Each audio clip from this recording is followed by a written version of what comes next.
स्वागत है दोस्तों आपका हमारे YouTube चैनल सरल किताब में। अभी तक हम लोगों ने पावर प्लांट इंजीनियरिंग के 60 क्वेश्चन सॉल्व किए थे। आज उसी के आगे क्वेश्चन नंबर हम लोग 61 से स्टार्ट कर रहे हैं। और अभी तक आप लोगों ने अगर हमारा लेक्चर नंबर 1 और 2 नहीं देखा है, ठीक है, तो आप लोग वहाँ वीडियो के डिस्क्रिप्शन में जाकर, इसी वीडियो के डिस्क्रिप्शन में जाकर जो प्रीवियस लेक्चर हैं आप उनको देख सकते हैं। तो चलिए क्वेश्चन नंबर 61 देखते हैं क्या कह रहा है।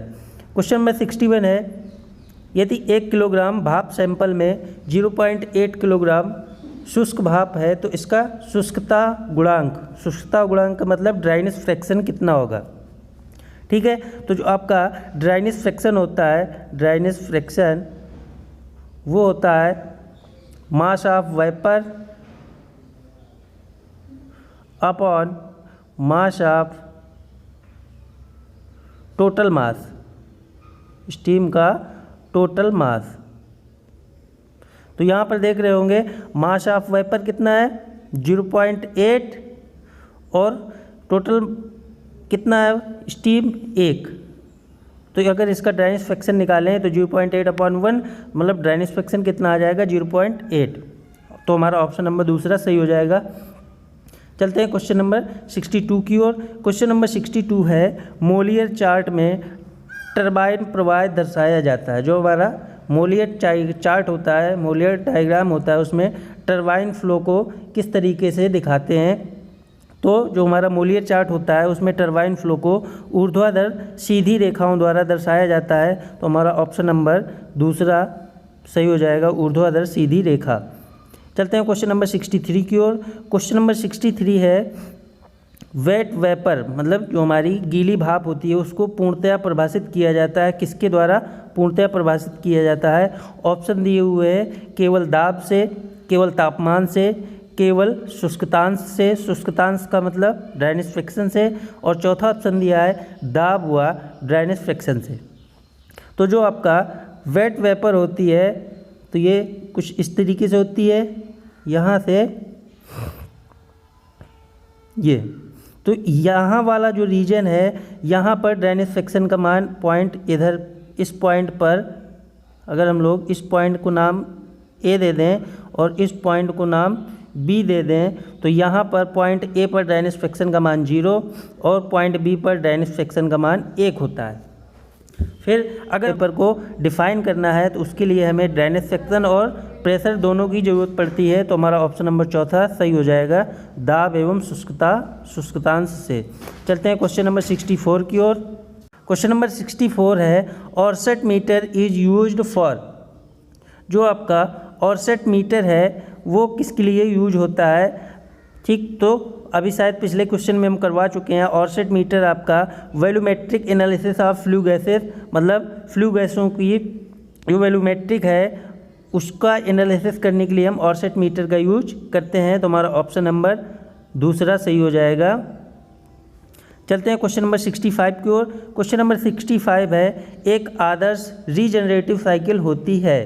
तो आदर्श रीजनरेटिव साइकिल आपकी कार्नोट साइकिल से कम होती है। तो हमारा ऑप्शन नंबर दूसरा सही हो जाएगा, कार्नोट साइकिल से कम, क्योंकि कार्नोट साइकिल आपकी एक आइडियल साइकिल होती है। ठीक है, तो ना तो ही इसकी इफिशियंसी कार्नोट साइकिल के बराबर हो सकती है और ना ही इसकी अधिक हो सकती है। तो जो इसकी इफिशियंसी होगी वो कार्नोट साइकिल से कम ही होगी। तो ऑप्शन नंबर दूसरा सही हो जाएगा। चलते हैं क्वेश्चन नंबर 66 की ओर। क्वेश्चन नंबर 66 है, रैंकाइन साइकिल की दक्षता बढ़ाई जा सकती है। तो रैंकाइन साइकिल की दक्षता बढ़ाने के लिए हम लोग जो स्टीम का इनिशियल प्रेशर और टेम्परेचर है उसको दोनों को हम लोग चेंज करके रैंकाइन साइकिल की इफ़िशियंसी बढ़ा सकते हैं। तो हमारा ऑप्शन नंबर पहला सही हो जाएगा, initial steam pressure and temperature. तो ऑप्शन नंबर पहला सही हो जाएगा। चलते हैं क्वेश्चन नंबर 67 की ओर। क्वेश्चन नंबर 67 कह रहा है, the latent heat of steam with increase of pressure. तो अभी मैंने एक डोम बना के वेट स्टीम को और ड्राइनेस फ्रैक्शन को समझाया था, कुछ इस तरीके से बताया था। ठीक है, यहाँ पर ड्राइनेस फ्रैक्शन 1 और इधर पर 0। अब यहाँ पर ये ए पॉइंट था और ये बी पॉइंट है।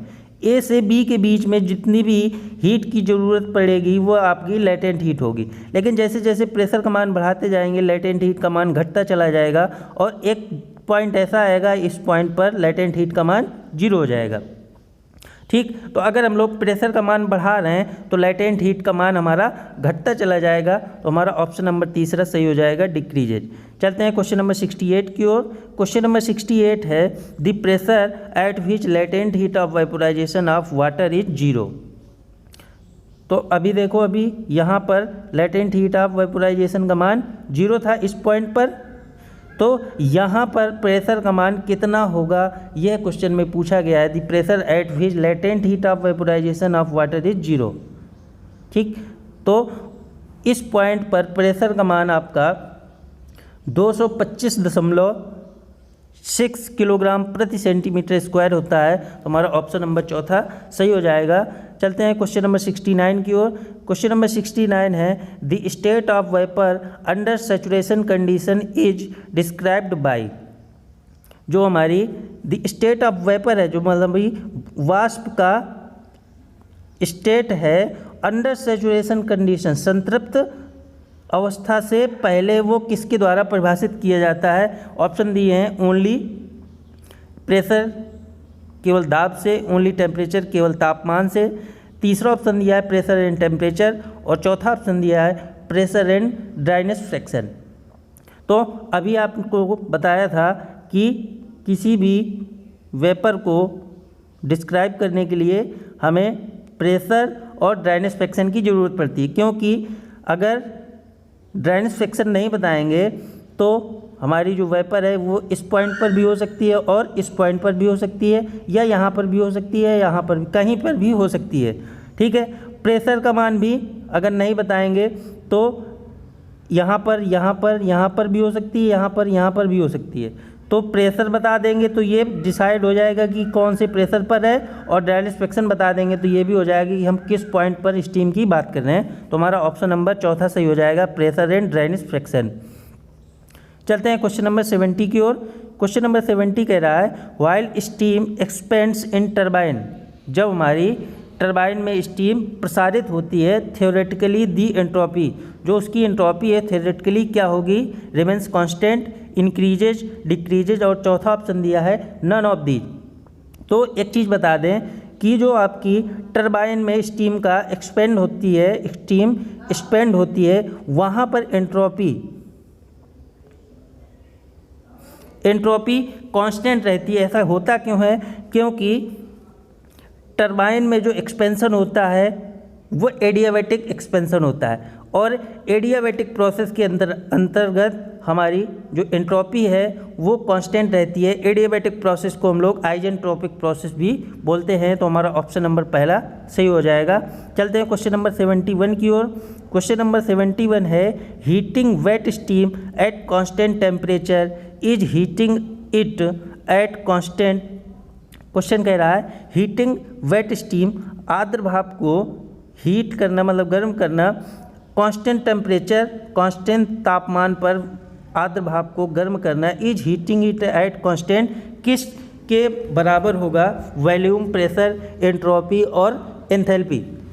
तो जो आपका यहाँ पर डोम के अंदर आप लोग देखते हैं ये वाली लाइन, यहाँ पर प्रेशर और टेम्परेचर का मान दोनों समान रहता है, तो हम लोग कह सकते हैं अगर हम लोग इस रीजन की बात करें, यहाँ से लेके इस रीजन की, यहाँ पर प्रेशर तो कांस्टेंट रहेगा क्योंकि ये कांस्टेंट प्रेशर लाइन है, लेकिन टेम्परेचर का मान इंक्रीज हो रहा है। यहाँ पर भी प्रेशर का मान कांस्टेंट है, बट टेम्परेचर इंक्रीज हो रहा है। यहाँ पर ये लाइन हॉरिजॉन्टल है तो सॉरी, यहाँ पर टेम्परेचर और प्रेशर दोनों कांस्टेंट रहेगा, तो हमारा ऑप्शन नंबर दूसरा सही हो जाएगा, प्रेशर। चलते हैं क्वेश्चन नंबर 72 की ओर। क्वेश्चन नंबर 72 है the bituminous coal is non caking coal if its carbon contents is. एक बिटुमिनस कोल है नॉन केकिंग कोल, यदि उसमें कार्बन की मात्रा है कितने परसेंट, ऑप्शन दिए हुए हैं 78 से 81%, 81 से 85%, तीसरा ऑप्शन है 85 से 90 और चौथा ऑप्शन दिया है 90 से 95%। तो अगर हमारा कार्बन की मात्रा टेंट की मात्रा 78 से 81% होती है तो वह हमारा नॉन केकिंग कोल कहलाता है। हमारा ऑप्शन नंबर पहला सही हो जाएगा। चलते हैं क्वेश्चन नंबर 73 की ओर। क्वेश्चन नंबर 73 है कॉकरन बॉयलर इज ए। हमारा कॉकरन बॉयलर है वह कैसा बॉयलर है। ऑप्शन दिए हॉरिजॉन्टल फायर ट्यूब बॉयलर, मतलब कि क्षैतिज फायर ट्यूब बॉयलर है। फायर ट्यूब का मतलब होता है धूम्र नली बॉयलर। दूसरा है हॉरिजॉन्टल वाटर ट्यूब बॉयलर, क्षैतिज जल नलिका बॉयलर। तीसरा दिया है वर्टिकल वाटर ट्यूब बॉयलर, मतलब ऊर्ध्वाधर वाटर ट्यूब बॉयलर है। और चौथा ऑप्शन दिया है वर्टिकल फायर ट्यूब बॉयलर। तो जो आपका कॉकरन बॉयलर होता है वह वर्टिकल फायर ट्यूब बॉयलर होता है। तो ऑप्शन नंबर चौथा सही हो जाएगा। चलते हैं क्वेश्चन नंबर 74 की ओर। क्वेश्चन नंबर 74 है the diameter of fire tube of Cornish boiler compared to its cell.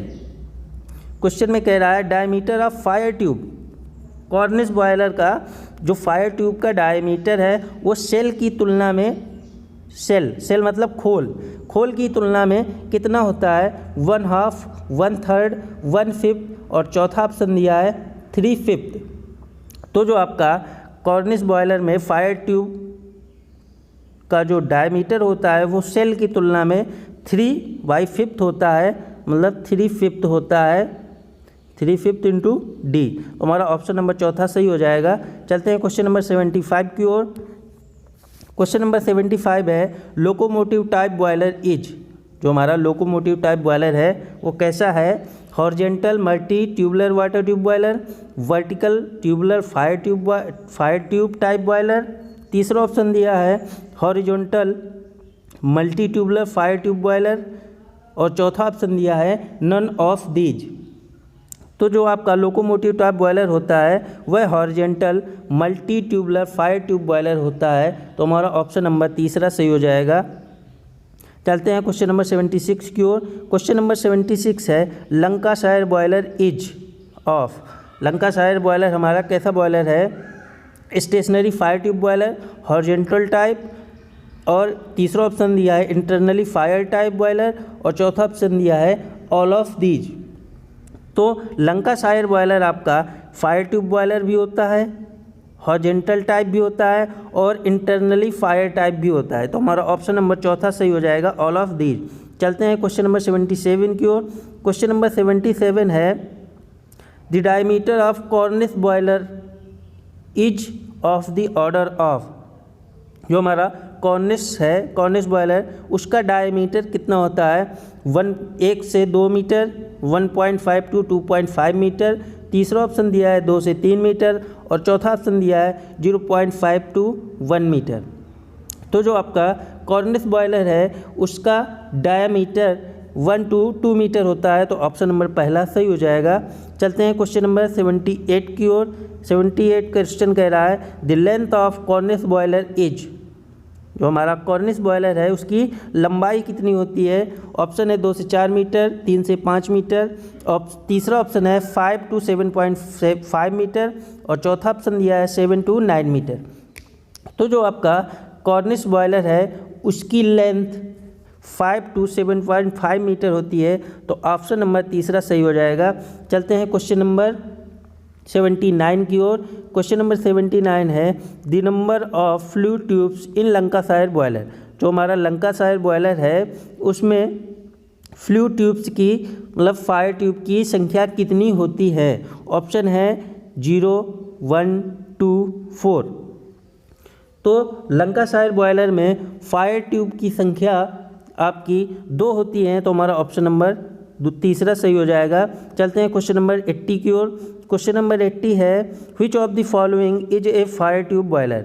इनमें से कौन सा फायर ट्यूब बॉयलर है, लोकोमोटिव बॉयलर, दूसरा है बेबकॉक एंड विलकॉक्स बॉयलर, तीसरा है स्टर्लिंग बॉयलर, चौथा ऑप्शन दिया है ऑल ऑफ दीज। तो जो आपका लोकोमोटिव टाइप बॉयलर है, भी बताया था जस्ट इसके पिछले वाले क्वेश्चन में कि लोकोमोटिव बॉयलर आपका फायर ट्यूब बॉयलर है, तो हमारा ऑप्शन नंबर पहला सही हो जाएगा। चलते हैं क्वेश्चन नंबर 81 की ओर।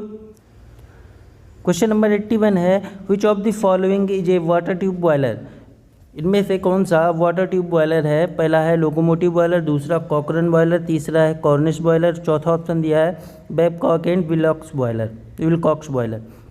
तो इनमें से वाटर ट्यूब बॉयलर आपका केवल बेबकॉक एंड विलकॉक्स बॉयलर है, बाकी आपके तीनों बॉयलर फायर ट्यूब बॉयलर हैं, तो ऑप्शन नंबर चौथा सही हो जाएगा। चलते हैं क्वेश्चन नंबर 82 की ओर।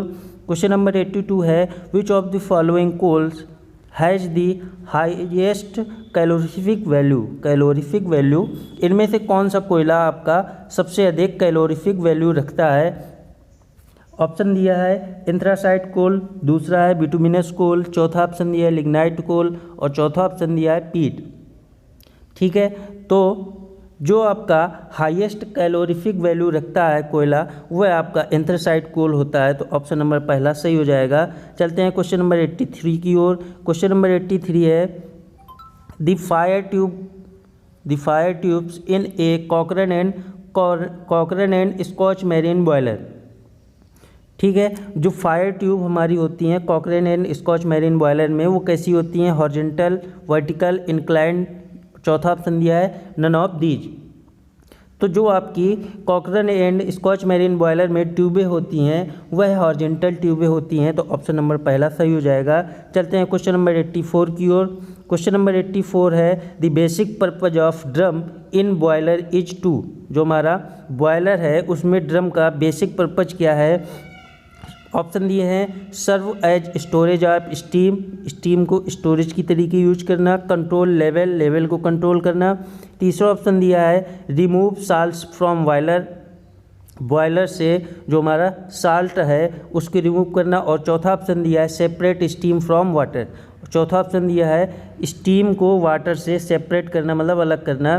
तो जो हमारा ड्रम का काम है वह है सेपरेट स्टीम फ्रॉम वाटर, तो हमारा ऑप्शन नंबर चौथा सही हो जाएगा। चलते हैं क्वेश्चन नंबर 85 की ओर। क्वेश्चन नंबर 85 है hard Coke is used in. हमारा हार्ड कोक है वो किस में यूज होता है? सीमेंट इंडस्ट्री, दूसरा है थर्मल पावर प्लांट, तीसरा ऑप्शन दिया है ब्लास्ट फर्नेस और चौथा ऑप्शन दिया है डोमेस्टिक यूज। तो आपका जो हार्ड कोक होता है वह ब्लास्ट फर्नेस में यूज होता है, तो ऑप्शन नंबर तीसरा सही हो जाएगा। चलते हैं क्वेश्चन नंबर 86 की ओर। क्वेश्चन नंबर 86 है a boiler in India should conform to safety regulations of. इनमें से इंडिया में कौन सा बॉयलर की सेफ्टी का कंफर्म करता है? तो इंडिया में जो बॉयलर की सेफ्टी को कंफर्म करता है वो है आपका IBR। चलते हैं क्वेश्चन नंबर 87 की ओर। क्वेश्चन नंबर 87 है the function of injector used in small power plant is to. जो आपके छोटे पावर प्लांट है उसमें इंजेक्टर का क्या काम है? ऑप्शन है क्रिएट वैक्यूम इन फर्नेस, मतलब फर्नेस में वैक्यूम क्रिएट करना, दूसरा है create vacuum at turbine exhaust, turbine के एग्जास्ट पर वैक्यूम क्रिएट करना, तीसरा ऑप्शन दिया है पंप फीड वाटर को पंप करना और चौथा ऑप्शन दिया है नन ऑफ दीज। तो जो आपके छोटे पावर प्लांट है, छोटे पावर प्लांट में इंजेक्टर को हम लोग फीड पंप की तरह यूज करते हैं, मतलब फीड पंप वाटर, तो ऑप्शन नंबर तीसरा सही हो जाएगा। चलते हैं क्वेश्चन नंबर 88 की ओर। Which of the following boiler is best suited to meet fluctuation demand. Question कह रहा है कौन सा बॉयलर हमारी जो फ्लक्चुएशन डिमांड है उसको पूरा करने के लिए अच्छा है? ऑप्शन दिए हैं बेबकॉक एंड विलकॉक्स बॉयलर, दूसरा है लोकोमोटिव बॉयलर, तीसरा ऑप्शन दिया है लंकाशायर बॉयलर और चौथा ऑप्शन दिया है कॉकरन बॉयलर। तो आप लोग जानते होंगे कि पहले स्टीम इंजन चलते थे जो कि ट्रेनों में यूज होते थे, उसमें बहुत ही फ्लक्चुएशन जो पावर थी बहुत ही फ्लक्चुएटिंग थी, मतलब वहाँ पर बहुत ही परिवर्तित पावर की ज़रूरत होती थी, क्योंकि ट्रेन को चलाने के लिए कभी कम कभी ज़्यादा पावर की रिक्वायरमेंट होती थी। तो उस केस में हमारा जो बॉयलर यूज होता था वह लोकोमोटिव टाइप बॉयलर यूज होता था। तो हमारा ऑप्शन नंबर दूसरा सही हो जाएगा, लोकोमोटिव बॉयलर। चलते हैं क्वेश्चन नंबर 89 की ओर। क्वेश्चन नंबर 89 है the number of drum in Benson boiler is. जो हमारा बेंसन बॉयलर है उसमें ड्रम की संख्या कितनी होती है। तो बहुत ही अच्छा क्वेश्चन है। जो आपका बेंसन बॉयलर होता है उसमें कोई भी ड्रम नहीं होता, मतलब ये ड्रमलेस बॉयलर है, तो इसमें ऑप्शन नंबर पहला सही हो जाएगा। चलते हैं क्वेश्चन नंबर 90 की ओर। और एक चीज़ बता दूं, यदि आप लोगों ने अभी तक हमारे प्रीवियस लेक्चर पावर प्लांट के नहीं देखे हैं तो मैं इसी वीडियो के डिस्क्रिप्शन में पावर प्लांट के प्रीवियस लेक्चर की लिंक डाल दूंगा। और मैंने अभी तक 60 क्वेश्चंस करवा दिए हैं, उन 60 क्वेश्चंस की PDF मैं इसी वीडियो के डिस्क्रिप्शन में डाल दूंगा, तो आप लोग वहाँ से PDF भी डाउनलोड कर सकते हैं। चलते हैं क्वेश्चन नंबर 90 की ओर। क्वेश्चन नंबर 90 है fusible plug for boiler are made of tin lead and. जो आपका बॉयलर में फ्यूजिबल प्लग लगा होता है उसका जो मटेरियल होता है वो कौन सा होता है। ऑप्शन दिए हुए हैं बिस्मथ, कॉपर, एल्युमिनियम और सिल्वर। तो जो आपका फ्यूजिबल प्लग होता है वह टिन, लेड एंड बिस्मथ का बना होता है। तो हमारा ऑप्शन नंबर पहला सही हो जाएगा, बिस्मथ। आज के लिए 30 क्वेश्चंस। और जो हमारा सेकंड लेक्चर वीडियो आएगा, जस्ट इसके आगे आने वाला वीडियो, वह शाम तक अपलोड हो जाएगा। तो यदि आप लोग चैनल पर पहली बार आए हैं तो प्लीज़ चैनल को सब्सक्राइब करके बेल आइकन प्रेस करके ऑल पर क्लिक कर लें, ताकि मेरी आगे आने वाली वीडियो की सबसे पहले नोटिफिकेशन आपको मिले। Thank you, thanks for watching.